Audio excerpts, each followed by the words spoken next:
Be me, 31 years old and dating a guy named Corey for about 3 months now. Things are going really well, and I think this could actually go somewhere. He is kind and successful and treats me better than anyone I have dated. We have real conversations and laugh together, and the chemistry is incredible. We are laying in bed one night after a really good date together. He gets quiet and says he wants to ask me something kind of personal. I say, of course you can ask me anything. I'm an open book with you. He hesitates and then asks how many people I have been with before him. I was not expecting that question, but I do not think it is a big deal. Tell him honestly that my number is somewhere around 35, give or take. Say I stopped counting exactly after a while because it does not matter to me. He goes quiet and I can feel the energy in the room shift immediately. Ask him why he is being weird about it, because it is just a number. He says he is not being weird, he just needed a minute to process it. Ask him what his number is since we are sharing personal information now. He says it is 6, including me, and he has only had serious relationships mostly. Feel a little surprised? His number is so low because he is attractive and successful. Could easily have a higher number if he wanted to, but he chose differently. He says he only sleeps with women. He sees long-term potential with always. Says sex is connected to emotions for him, and he cannot separate them easily. Ask him if my number is a problem for him, and he gets quiet again. He says honestly, he does not know yet, and needs time to think about it. I immediately get defensive and say this is such a double standard bullshit. Say men sleep around and get praised, but women do it and get judged. He says he is not judging me. He is just processing his own feelings. Says he has never dated anyone with a number that high before, honestly. Says it brings up questions for him that he needs to work through internally. I ask what kind of questions because I want to understand what he is thinking. He sighs and says questions about compatibility and values and how we see intimacy. Says for him, sex is something sacred that he shares with people he loves deeply. Says hearing my number makes him wonder if I see it the same way he does, or if intimacy means something different to me than it does to him overall. I say sex can be fun and casual, and it does not have to be deep every time. Say I spent my 20s exploring and enjoying myself, and there is nothing wrong with that. Say women should be free to have the same experiences as men without judgment. He nods and says he agrees women should be free to make their own choices. But he says freedom to make choices does not mean freedom from how others feel. Says he has the right to his own preferences, just like I had right to my choices. Says he is not saying I am a bad person, just that this is something he has to think about. I feel frustrated because I do not understand what there is to think about here. Ask him directly if he is going to break up with me over a number.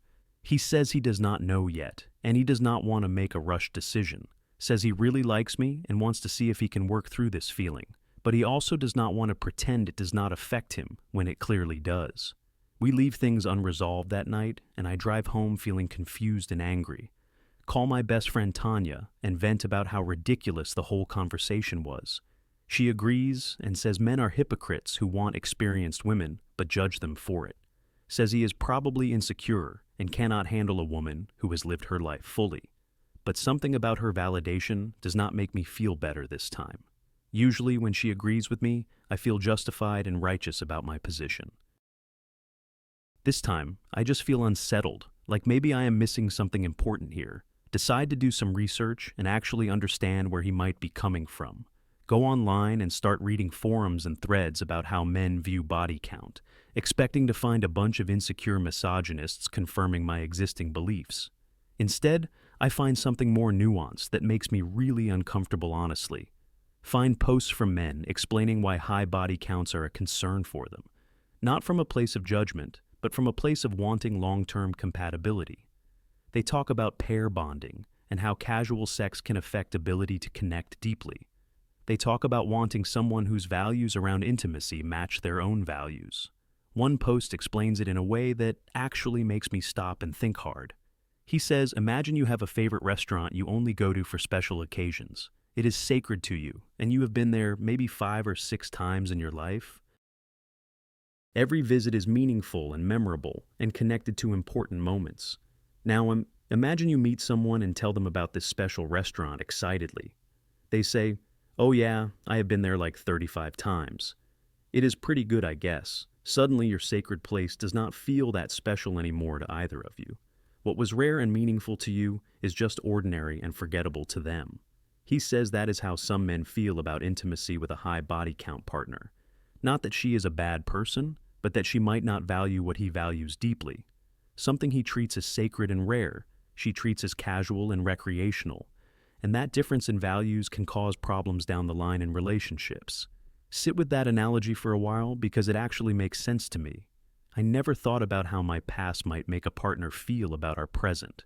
Always assumed my body count was my business and should not affect anyone else. But relationships are not just about individual freedom. They are about shared values. Start thinking about my past and why my number is as high as it is honestly. A lot of it was in my early 20s when I was partying and not thinking long term. Some of it was after breakups when I was hurt and looking for validation externally. Some of it was because my friends and I treated high numbers as empowerment badges. We used to brag about our conquests like they were achievements to collect. Whoever had the most guys was winning some imaginary game we made up together. It was our way of feeling powerful in a world that told us to be modest. But looking back, I do not think I was actually happy during that time. A lot of those encounters left me feeling empty and more alone than before. I was chasing a feeling that I never quite caught no matter how many guys. Told myself I was sexually liberated, but really I was just sexually lost. Using casual sex to fill a void that only got deeper with every encounter. Text Corey the next day and ask if we can talk in person about everything. He agrees, and I go over to his place that evening, feeling nervous about it. He looks tired, like he has been thinking about this as much as I have been. Sit down on his couch and tell him I want to understand his perspective better. He takes a deep breath and says he wrote some things down to explain clearly. Pulls out his phone and reads what sounds like a letter he wrote to me. He says when I was younger, I watched my dad cheat on my mom constantly. He was the kind of guy who slept around and saw women as conquests to collect. My mom was destroyed by it, and I promised myself I would never be like him. So I became intentional about who I slept with because I saw what carelessness did.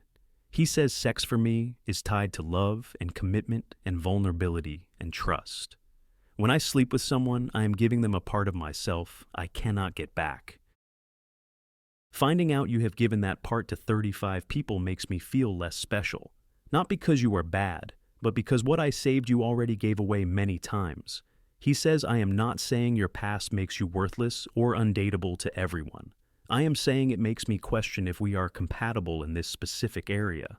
I want a partner who sees intimacy the way I do, as rare and sacred and meaningful. Your history suggests you might see it differently, and that scares me honestly. He puts down his phone and looks at me, waiting for my response to everything. I sit there feeling something I did not expect to feel, which is understanding. Not agreeing with everything, but understanding where he is coming from at least. His feelings are not about controlling me. They are about protecting himself. Tell him I never thought about it from that perspective before, honestly. Always assume men who cared about body count were just insecure and judgmental. Never considered that it might be about values and compatibility and meaning. Say, I need to think about some things, and ask if he can give me a few days. Go home and spend the next week really examining my past and my choices. Not from a place of shame, but from a place of honest self-reflection finally. Ask myself if I was actually happy during my hoe phase, or just pretending. Ask myself if casual sex ever gave me what I was actually looking for deep down. The honest answer is no. It never did give me what I was looking for. Every casual encounter left me wanting more connection, not less somehow. I was searching for intimacy and validation, but finding only emptiness instead. The liberation I thought I felt was actually just numbness disguised as freedom. Think about the women I know who are happily married and in great relationships. Most of them do not have high body counts and were intentional about partners. They valued themselves enough to not give access to just anyone who asked. They understood something I am only now starting to understand about myself. Call Tanya to talk about everything I have been processing this past week. She immediately starts defending me and saying Corey is the problem, not me. I interrupt her and say, actually, I think he might have a point this time. She goes quiet because I have never pushed back on her validation before ever. Tell her I have been thinking about our 20s and how we approach dating, how we encouraged each other to rack up numbers like it was a competition, how we called it empowerment. But really, it was just chaos disguised as freedom. Ask her if she is actually happy with her dating life, or just pretending. She gets defensive and says, of course she is happy and living her best life, but her voice wavers, and I know she is lying because I used to lie the same way. We built an entire friendship around validating each other's bad decisions, and now I am seeing that validation was keeping us both stuck in unhappiness. Text Corey and ask if he can meet me at the coffee shop to talk. He agrees, and I show up with a new perspective on everything between us. Tell him I have been doing a lot of thinking about what he said in my past. Say I understand where he is coming from now, and I do not think he is wrong.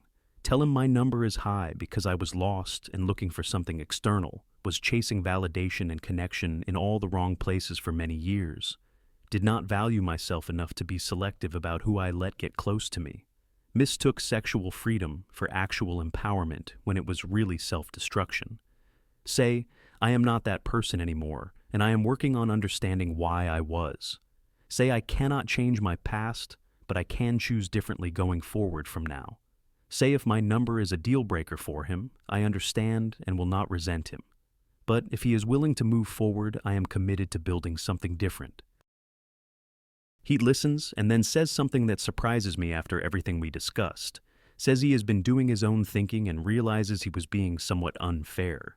Says he cannot judge me for a past that happened before we ever even met. Says what matters is who I am now and who I want to become going forward. Says he still has some discomfort, but he is willing to work through it together. Says he believes people can change and grow and become different versions of themselves. Says he wants to give us a real chance because what we have feels worth fighting for. Says he just needs honesty and communication and reassurance as we move forward together.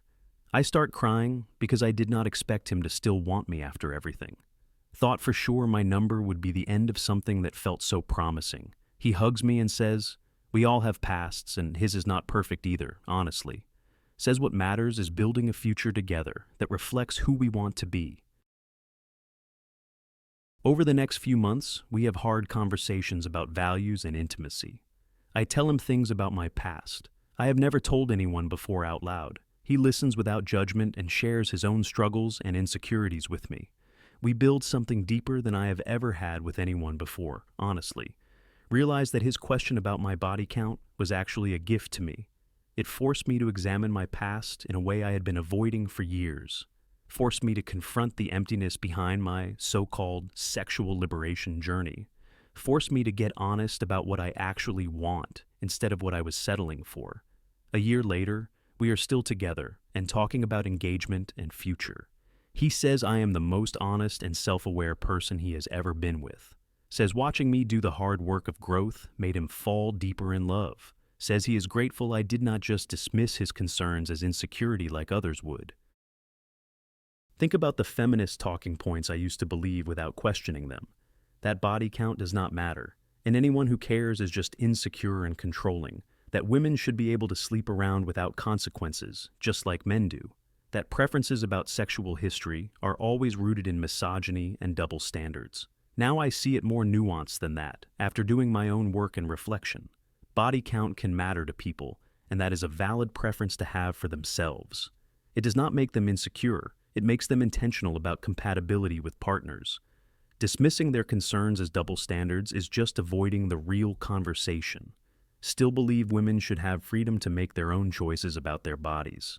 But freedom does not mean other people have to be okay with those choices in partners. Actions have consequences, and some of those consequences are how others perceive you. That is not oppression, that is just how human relationships and preferences work. Told my sister, who is 24, about everything I learned from this experience. She is in her hoe phase right now, and posting about it on social media proudly. Told her to be careful and really examine what she is looking for in all of it. Said the numbers might not matter to her now, but they might matter to someone later. She dismissed me and said I was being pick-me and letting a man change my values. Said I was betraying feminism by validating male preferences about female sexuality. I let her have her opinion because I was exactly like her just a few years ago. She will either figure it out herself or learn the hard way like I did eventually. Not everyone will care about body count, and that is perfectly fine for them. But some people will care, and they are not wrong or bad for caring about it. Compatibility is about shared values, and intimacy is a value that matters to many. Finding someone whose values match yours is more important than being right ideologically. Corey asked me to marry him last month, and I said yes without any hesitation. Not because I changed myself for a man, but because I changed myself for me. His question about my past was the catalyst, but the growth was my own work. I became someone I am actually proud of, instead of someone just performing liberation. The body count conversation I thought would end us actually saved me from myself, forced me to see that my past was not empowerment. It was running from pain, forced me to get honest about what intimacy means to me and what I actually want, forced me to choose intentionally instead of just reacting to my own unhealed wounds. Sometimes the things we think are double standards are actually just different values. Sometimes the men we think are insecure are actually just intentional about compatibility. Sometimes the sexual liberation we celebrate is actually just trauma disguised as freedom. And sometimes a hard conversation with an honest man can change your entire life direction.